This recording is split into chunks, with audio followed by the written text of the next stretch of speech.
যারা ছাত্র তারা একটু মনোযোগ দিয়ে শুনেন, পরের কথা পরে বলতেছি। আধ্যাত্মিক আধ্যাত্মিক কিছু কাজ করতে হবে। সে আধ্যাত্মিক কাজটা কি? যে মহান আল্লাহর সাথে ইমোশনাল অ্যাটাচমেন্ট তৈরি করতে হবে। সেই ইমোশনাল অ্যাটাচমেন্ট তৈরি করার জন্য কি করবেন একটু বলি। মনে করেন আপনার পকেটে টাকা নাই, মানে কেবল হয়তো এক বেলা খাবার মতো টাকা আছে, হয়তো দুপুরের খাবারটা আপনি খাবেন, এই পরিমাণ টাকা আপনার কাছে আছে। ওই সময় আপনার সামনে কোন একজন অসহায় ব্যক্তি খাওয়ার জন্য সাহায্য চাইলো, খেয়াল করেন, অসহায় ব্যক্তি খাওয়ার জন্য সাহায্য চাইলো, তখন আপনি কি করবেন? তখন আপনি একটা মজার কাজ করবেন।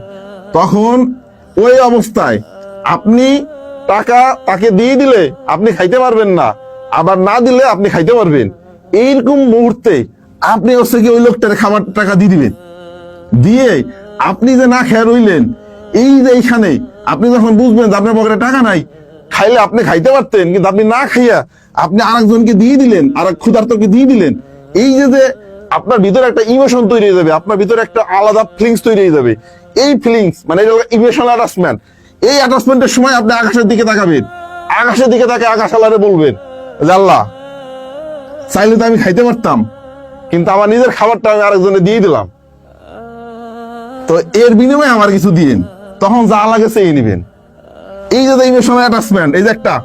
2 নম্বর কাজটা কি করবেন দেখেন, মাঝে মাঝে এমন হবে যে আপনার বাবা অসুস্থ, আপনার মা অসুস্থ, কিংবা পরিবারে কেউ না কেউ অসুস্থ, তার চিকিৎসার জন্য অনেক টাকা লাগবে। আপনি তো মানে এই টাকার টেনশনে আপনি অস্থির, আপনি পেরেশানি, আপনি কোথায় টাকা পাবেন চিন্তা করতে পারতেছেন না। ওই সময় যদি আশেপাশে কাউকে অসুস্থ রোগী পান, অসহায় রোগী পান, সেখানে একটা খেলা খেলবেন। কি খেলবেন? সেইখানে হচ্ছে যে আরেকটা ইমোশনাল অ্যাটাচমেন্ট তৈরি করবেন। ওইখানে আপনি ধরেন আপনার বাবার ট্রিটমেন্ট, আপনার নিজের ট্রিটমেন্ট, হয়তো ওই টাকাটা করতে পারতেন, ওইখান থেকে কিছু টাকা আপনি যে পারতেছে না অসহায় লোকটাকে দিয়ে দেন। ওই যে দিলেন, দেওয়ার পরে দেখবেন যে আপনার তখন একটা অসহায় বোধ কাজ করবে, যে টাকাটা আমি করতে পারতাম, আমি না করে আমি এই লোককে সাহায্য করলাম, তখন দেখবেন ভিতরে একটা আলাদা ফিলিংস কাজ করবে। ওই ফিলিংস এর সময় আকাশের দিকে তাকাবেন, ওই সময় আল্লাহকে বলে বসবেন, আল্লাহ, এই যে ব্যাপারটা আমি তো আমার বাপ মার চিকিৎসা জন্য করতে পারতাম, সেই টাকাতে আমি এই করলাম, এই উপকারটা করার চেষ্টা করছি, এতে যদি একটু খুশি হন তাহলে আমার বাপ মার চিকিৎসার টাকা ম্যানেজ করে দেন, অথবা বাপ মাকে চিকিৎসা ছাড়া ভালো করে দেন। ওই সময় আরো যা চাওয়া লাগে চেয়ে নেন।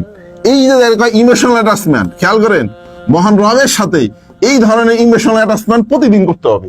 এই ধরনের কথা করতে গেলে দেখবেন যে এই কাজগুলো করলে আপনি মনে করেন এমন একটা জায়গা আপনার সামনে যে আপনি ওইখানে একজন লোক উপকার করতে পারতেছেন, একটা গাছ লাগাইলেন, যে গাছটা ভবিষ্যতের জন্য কাজে লাগবে।